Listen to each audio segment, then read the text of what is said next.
Breaking news. Badarpur में दुस्साहसी डकैती, गांव में दहशत।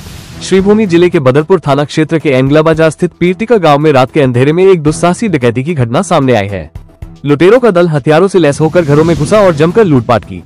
इस भीषण वारदात में डकैतों ने इंसानियत की सारी हदें पार कर दी। उन्होंने 2 महिलाओं के कान बेरहमी से फाड़कर उनके सोने के गहने लूट लिए। महिलाओं की चीख पुकार से पूरा गांव दहल उठा, लेकिन लुटेरे बेखौफ होकर फरार हो गए। घटना के बाद पूरे गांव में दहशत का माहौल है। स्थानीय लोगों का कहना है कि डकैतों का गिरोह पहले से इलाके की रेकी कर रहा था। गांव वालों ने प्रशासन से सुरक्षा बढ़ाने और अपराधियों को जल्द गिरफ्तार करने की मांग की है।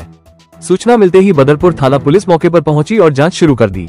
पुलिस ने आश्वासन दिया है कि जल्द ही अपराधियों को पकड़ लिया जाएगा और उन्हें कड़ी सजा दिलाई जाएगी।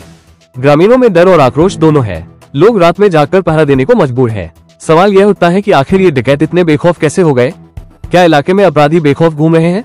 प्रशासन पर भी सवाल उठ रहे हैं कि आखिर सुरक्षा व्यवस्था इतनी कमजोर क्यों है?